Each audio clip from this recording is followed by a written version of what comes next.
हाँ, Ajay Jandial, India news से।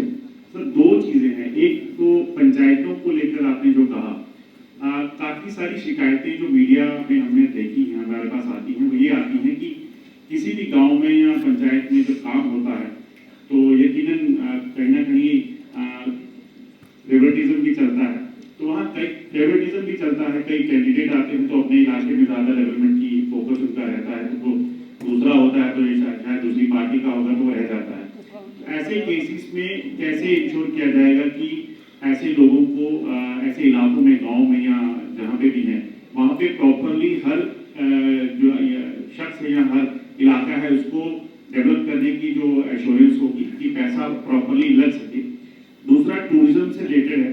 जितने भी जम्मू प्रोविंस की बात करें, जहाँ पे भी टूरिस्ट डेस्टिनेशंस हैं, चाहे मानसर है, शिवखोड़ी है या और कई ऐसी जो अभी अनएक्सप्लोर्ड भी हैं, वहाँ दिक्कत ये आती है, जो टूरिस्ट कहते हैं हम चले तो जाते हैं, मगर वहाँ पे फैसिलिटीज की अगर बात की जाए, रात को रुकना हो तो डर लगता है कि रात को रुकेंगे तो कैसे जाएंगे। जैसे सिंथन टॉप का इलाका है, भदरवा का है, कई बार अगर सर्दियों में कोई टूरिस्ट जाता है तो कहता है वहाँ पूरी रात लाइट बंद रहती है, तो डर लगता है।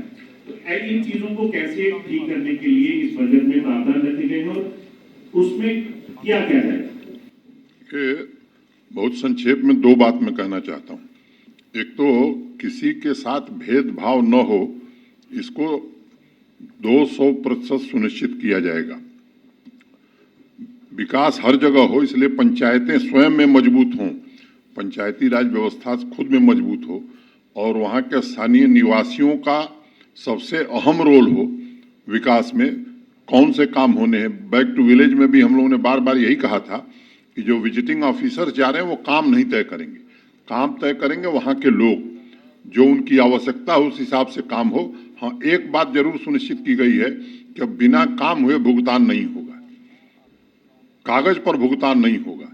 और ट्रेजरी बिल तभी लेगी जब टेंडर हो जाएगा, वर्क सैंक्शन होगा और वो टैगिंग उसकी हो जाएगी, तभी ट्रेजरी बिल होगी। तो इससे कुछ लोगों को दिक्कत है, उनकी दिक्कत रहेगी आगे, मैं समझ सकता हूं, लेकिन विकास सर्वांगीण हो, हर जगह का हो, इसलिए मैंने आपसे कहा कि हर पंचायत में कम से कम 1 करोड़ रुपए जाएगा।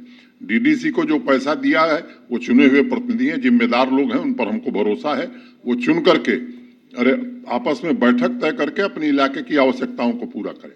वैसे ही बीडीसी के चेयरमैन के साथ साथ बीडीसी के मेंबर हैं, तो वो भी बैठक में तय करें कि किस इलाके में काम करना है। तो मुझे लगता है कि ये सुनिश्चित होगा। दूसरा जो बात टूरिज्म वाली आपने कही, अब जो लीगेसी हमको मिली है वो एक दिन में मैं नहीं बदल सकता, वो हमारी लीगेसी है।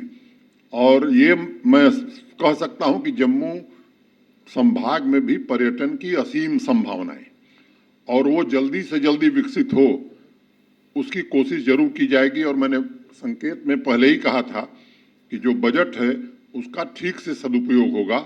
आपने कुछ बातें सही कही हैं, मैं भी गया हूं उन इलाकों में, वहां अभी और सुविधाएं बढ़ाने की जरूरत है और वो कोशिश की जाएगी।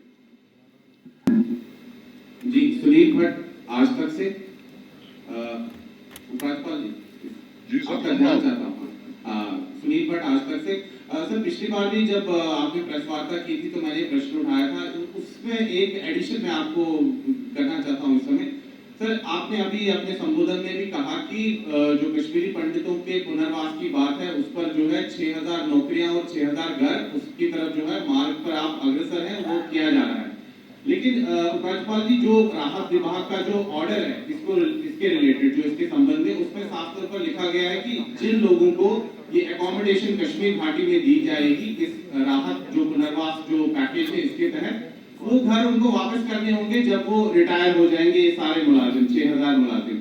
एक दूसरा बिंदु इसमें यह है कि जो राहत विभाग के पास जो आंकड़े हैं वो तो कई हजारों की संख्या में जो है विस्थापित कश्मीरी पंडित जो है पंजीकृत है। क्या सरकार का प्लान केवल 6000 लोगों को ही वहां ले जाना है? और पुनर्वास और नौकरी को क्यों जोड़ा जा रहा है एक साथ? देखिए, पुनर्वास अलग चीज है, नौकरी पुनर्वास का एक छोटा माध्यम है। दूसरी बात की है, जो 6000 की बात जो होती है ये पहले से घोषित थी, कई कारणों से पूरी नहीं हो रही थी। तो पहला लक्ष्य है कि इसे जल्दी से जल्दी पूरा किया जाए और ये अंतिम पैकेज नहीं है कि 6000 पर रुक जाएगा। एक बार पूरा हो जाए तो आगे भी हम करेंगे। दूसरी बात, पुनर्वास में और क्या क्या करना है, ये बहुत कुछ सोचा गया है। आज सार्वजनिक करने की जरूरत मैं उसे नहीं समझ रहा हूं, लेकिन जल्द ही आपको मिलेगा, मैंने जानकारी आपको मिलेगी कि ऐसा होने वाला है जिसकी कल्पना शायद आपने खुद भी नहीं की होगी। लेकिन उपराज्यपाल जी, आप उसमें जो क्लॉज है, जो राहत विभाग का ऑर्डर पे क्लॉज है कि जिन 6000 लोगों को कश्मीर घाटी में नौकरी मैं मिली, आपकी उनको बात वापस करने होंगे, मैं आपकी बात सुन लिया और उस पर गौर करेंगे।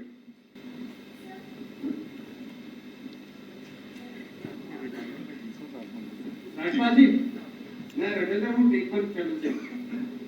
हमारे जम्मू कश्मीर बॉर्डर के लोगों की आपने इसमें जिक्र नहीं किया है, पुंछ से लेके कुटवा तक, कुटवा से आगे रोज शेलिंग होती है। क्या उनके लिए कोई बैंकर्स या उनके लिए कोई इमदाद, उनके माल मवेशी मर जाते हैं, उनके लिए कोई आपने इसका जिक्र नहीं किया है? इसके लिए लोग इस बार कितना प्रोविजन किया है? अभी टारगेट हमारा 9000 अप्रॉक्सीमेटली है, उसमें से लगभग 8000 बन के तैयार है। और भी जरूरत होगी।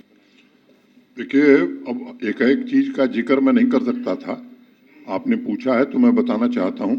8000 बंकर बन गए, इस साल भी 1200 बंकर बने, इसका प्राविधान बजट में किया है। जरूरत होगी और ज्यादा भी प्राविधान करके बंकर और भी बनाएंगे। और संयोग से सेलिंग तो इस समय बंद हो गई है, आपको मालूम है। प्रधानमंत्री जी भी और आर्टिकल 370 हटने के बाद जितने भी एलजी यहाँ पर आ चुके हैं, उनका ये कहना है कि जो प्रीवियस गवर्नमेंट्स थी, जितना भी सेंटर से फंडिंग आती थी वो एम्बेजल हो जाती थी, करप्शन बहुत ज़्यादा थी। तो सर कोई ऐसा प्रपोजल है कि कोई इंक्वायरी कमेटी या कोई ऐसी कमीशन बनाई जाए जो जितना पैसा कहा गया था कि एम्बेजल हुआ है उसकी इंक्वायरी की जाए और दोषियों पर कार्रवाई की जाए? देखिए, एक बात समझिए कि मैंने जो बात कही उसमें कहीं इस बात का जिक्र नहीं किया। मैंने तो जनता के लिए छोड़ दिया कि पैसा इतना मिलता है, आप विचार करिए क्या हुआ। ये हमारे लिए, मुझे लगता है कि दूसरा विषय है, मेरे लिए सबसे महत्वपूर्ण विषय ये है कि काम को कैसे तेज किया जाए। देश में कानून है, देश में संस्थाएं हैं, और मुझे लगता है वो किसी को नहीं देखना चाहिए। वो संस्थाएं अपना काम करती हैं, समय समय पर आगे करेंगी। पूछिए, एक आखिरी सवाल पूछ लीजिए।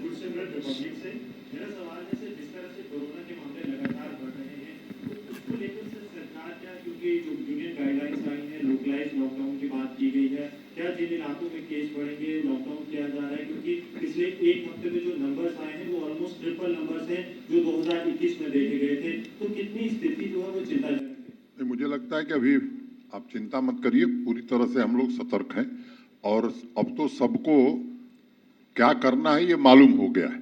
पिछले 12-13 महीने के अनुभव ने हम सबको सिखा दिया है। कोशिश करके उन अनुभवों का लाभ उठाते हुए हम स्वयं भी सावधानी बरतें, अपने संबंधित लोगों को भी सावधान रहने की कोशिश करें। कॉन्टैक्ट ट्रेसिंग, ट्रैकिंग, ये सब जो काम था, जहां संख्या ज़्यादा है वहां ये काम हम करेंगे। और वैक्सीनेशन की स्पीड और बढ़ जाए ताकि अधिक से अधिक लोगों को वैक्सीनेशन लगे, जिससे स्थिति नियंत्रण में हो सके, उसकी कोशिश की जाएगी। और आपका सहयोग उसमें मैंने पहले ही कहा कि बड़ा अनिवार्य है। सर एक आखिरी सवाल, सर एक आखिरी सवाल, सर आपके सामने बिल्कुल। Thank you friends. सर एक आई थिंक रोहित कंसल जी, एक आखिरी सवाल sir, I been waiting sir. Sir एक आखिरी सवाल, though it is not related to the budget but it related to the finance. मैंने पहले ही हाँ, फाइनेंस से सर, पैसों से ही रिलेटेड है ये सवाल हो चुके बहुत सारे। सर सवाल ये है कि जब भी कभी सरकार किसी भी चीज पे एक्शन लेती है तो कहा जाता है कि agencies are going for the political witch hunt. एक बड़े ही चौंकाने वाले चीजें सामने आई हैं। देखा गया है कि former chief minister Mehbooba Mufti के जो क्लोज एड रहे हैं वहीद उर रहमान पर्रा 5 करोड़ हुर्रियत कॉन्फ्रेंस वालों को दे रहे थे to stoke trouble in Kashmir valley. 10 lakh रुपया लश्कर तोयबा को दिया गया था। तो आपको क्या लगता है कि इसमें क्या कहना चाहेंगे? क्योंकि जब ये लोग अक्सर सरकार पे आरोप लगाते हैं कि ये विच हंट है, पॉलिटिकल वेंडेटा है, तो क्या कहना चाहेंगे आप इन लोगों को? क्योंकि इन्होंने पिछले कई वर्षों से यूथ को वर्गलाया है, how they had been trying to in fact lure them to the gun culture. What is the message to the youth and what is the message to these political party leaders?